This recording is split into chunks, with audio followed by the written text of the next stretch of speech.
Hello दोस्तों, स्वागत है आपका बीएसए फैक्ट ज्ञान चैनल की एक नई वीडियो में। दोस्तों, आज हम आपको ऐसे फैक्ट बताएंगे जो शायद ही आपको पता होंगे। तो चलिए जानते हैं कुछ नए फैक्ट के बारे में। Fact number 3। दोस्तों, आपने नाइक कंपनी का नाम तो सुना होगा। नाइक के शू वर्ल्ड फेमस होते हैं, परंतु क्या आपको यह पता है कि नाइक अपने सभी वर्कर के मजदूरों से लेकर नाइक कंपनी के सीईओ तक उन सभी को नाइक साल भर में जितने रुपए देती है उससे ज्यादा रुपए नाइक एक अकेले बास्केटबॉल खिलाड़ी को सालाना देती है। मतलब ये कि जितना उस खिलाड़ी को नाइक की तरफ से पेमेंट होता है उतना साल भर में नाइक के सभी वर्कर्स की तनख्वाह भी नहीं होती। और उस बास्केटबॉल खिलाड़ी का नाम है माइकल जेफरी जॉर्डन, जो कि अमेरिका के बहुत ही प्रसिद्ध बास्केटबॉल खिलाड़ी हैं। नाइक कंपनी द्वारा उन्हें सालाना $126 मिलियन दिए जाते हैं।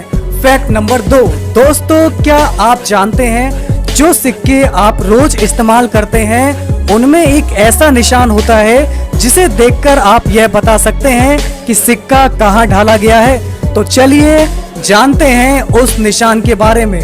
तो अगर आपके सिक्के पर पड़ी सन के ठीक नीचे डायमंड का निशान अगर आप देखते हैं तो इसका मतलब है कि वह सिक्का मुंबई में ढाला गया है। अगर आप सिक्के पर स्टार का निशान पाते हैं तो वह सिक्का हैदराबाद में ढाला गया है। यदि आप सिक्के पर डॉट को पाते हैं तो इसका मतलब है कि वह सिक्का नोएडा में ढाला गया है। यदि कोई निशान ना हो तो इसका मतलब है कि वह सिक्का कोलकाता में ढाला गया है। कोलकाता में ढाले गए सिक्के पर कोई निशान नहीं होता, क्योंकि सिर्फ और सिर्फ इस पर सन होती है।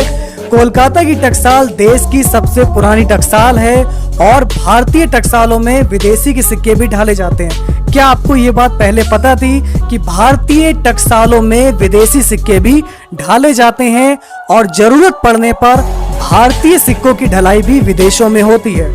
यदि आप सिक्कों पर पड़ी सन के नीचे अंग्रेजी के सी अल्फाबेट को पाते हैं तो वह सिक्का कनाडा के ओटावा में ढाला गया है। और मेक्सिको की अगर हम बात करें, मेक्सिको में ढाले गए भारतीय सिक्कों पर एम और ओ का निशान होता है।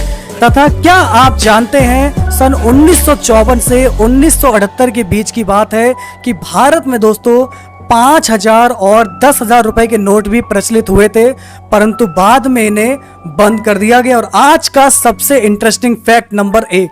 दोस्तों, आप लोगों ने बगीचे चौराहों पर तो घोड़े के साथ किसी व्यक्ति का पुतला तो देखा होगा, परंतु क्या आपने गौर किया है कि इन पुतलों में घोड़े के पैरों की पोजीशन अलग अलग होती है।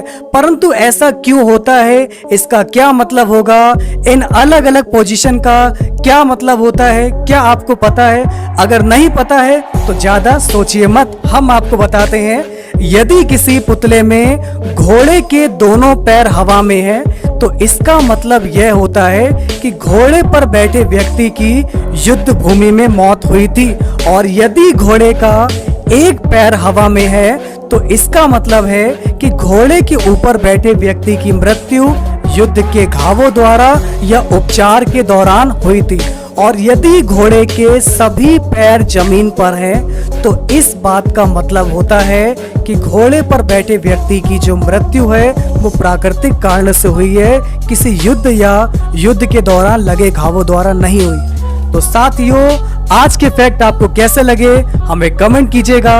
वीडियो अच्छी लगी हो तो लाइक कीजिएगा और अपने दोस्तों के साथ शेयर कीजिएगा। और आज ही सब्सक्राइब कीजिए बीएसए फैक्ट ज्ञान चैनल को। यदि आप जानना चाहते हैं कि उस लड़की के साथ क्या हुआ तो राइट साइड में आ रही वीडियो पर क्लिक कीजिए। धन्यवाद।